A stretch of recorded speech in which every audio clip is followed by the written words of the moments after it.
भागवत गीता की एक लाइन के बारे में बात करेंगे जो काफ़ी ही ज़्यादा प्रसिद्ध, ज़्यादा हिट, सुपर हिट है, जो हर कोई कहीं ना कहीं उस लाइन के बारे में बोलता है। हम उस लाइन को समझेंगे तो हम देखते हैं वो लाइन है क्या। ठीक है, यहाँ पे जो लाइन है हमारा, action for the sake of reward not should you long for in action perform work in this world. इसका हिंदी मीनिंग क्या है, देखिए यहाँ पे लिखा हुआ है कि आपको कर्म करने का अधिकार लेकिन फल पाने का अधिकार नहीं है। आपको इनाम या फल पाने के लिए किसी भी क्रिया में भाग नहीं लेना चाहिए और ना ही आपको निष्क्रियता के लिए लंबे समय तक करना चाहिए इस दुनिया में। ठीक है, यानी कहने का क्या मतलब, इसको हम शॉर्ट में बोले, थोड़ा सा इस लाइन को हम समझते हैं। ठीक है, ये काफ़ी ज़्यादा प्रसिद्ध लाइन है। अगर हम इसको शॉर्ट में बोले तो लोग बोलता है कि कर्म करो, फल की चिंता मत करो। ठीक है, तो यहाँ पे इसी के बारे में हम समझेंगे। अब आप बताइए आज की दुनिया में कि हम कर्म करेंगे और आगे फल की एक्सपेक्ट नहीं करेंगे, यहाँ पे क्यों बोला गया है? मतलब कृष्ण जी ने जो बात बोला है भागवत गीता में, इसमें बोलने का क्या मतलब है कि हम कर्म करें और फल की चिंता ना करें, तो फिर कर्म क्यों करें? मतलब आजकल जैसे हम छोटे थे तो पहले सोचते थे कि मतलब ऐसा भी आज की दुनिया में पॉसिबल है क्या कि अगर हम इस कर्म को करें, ठीक है, मतलब आज हम किसी काम को करते हैं और फल की चिंता, मतलब हमारा रिजल्ट ही ना मिले तो फिर क्या फ़ायदा काम करने से। ठीक है, उसके बारे में हम सोचे ही ना।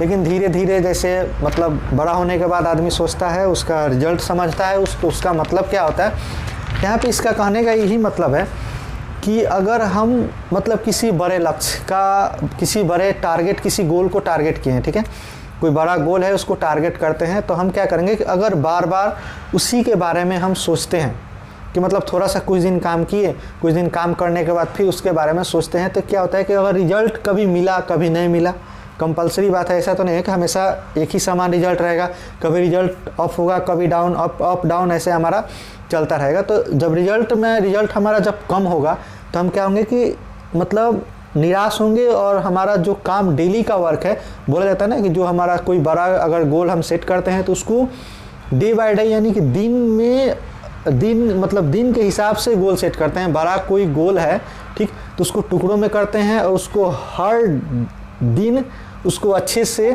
करते हैं, अच्छे से उस गोल को सेट करते हैं डे बाय डे, ताकि वही जो एक एक दिन है बन के हमारा उस बड़े गोल तक हम पहुंच पाएंगे। बोला जाता है ना कि बूंद बूंद से हमारा क्या भरता है, तालाब भरता है।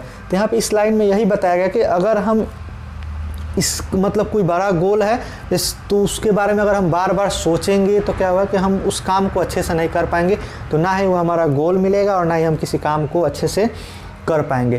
क्योंकि इससे क्या होगा कि हमको दिमाग में टेंशन होगा, दिमागी टेंशन होगा, काम करने में मन नहीं लगेगा, बार बार उसको लंबे समय तक उस काम को नहीं कर पाएंगे। बार बार दिमाग में आएगा कि मतलब हमारा रिजल्ट नहीं मिल रहा है, ये सब ये वगैरह वगैरह आएगा, निगेटिविटी ज़्यादा आएगी। ठीक है, तो यहाँ पे इस लाइन को इसलिए बताया गया है कि ये नहीं कि आप फल का एक्सपेक्ट मत करिए, रिजल्ट का एक्सपेक्ट मत करिए। यहाँ पे इसलिए बताया गया कि आप जो दिमागी टेंशन है इससे दूर रहें, आप जो काम है उस काम में अच्छा परफॉर्म करिए, यहाँ पे ये बताया गया है।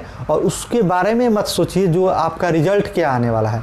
रिजल्ट दूसरे के हाथ में है, आएगा नहीं आएगा कोई मतलब नहीं। सोचिए कि आप मतलब खुद को इम्प्रूव करने के लिए काम कर रहे हैं, तो वहाँ से आप दिमागी फ्री रहेंगे और जाहिर सी बात है कि आप काम करेंगे तो आपको रिजल्ट तक पहुँचना ही है।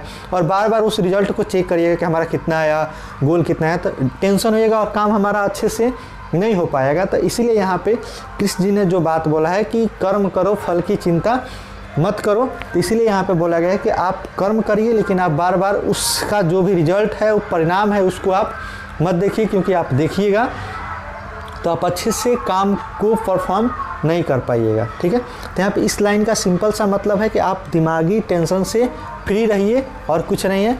तो बस इस लाइन का यही हमको समझाना था। तो चल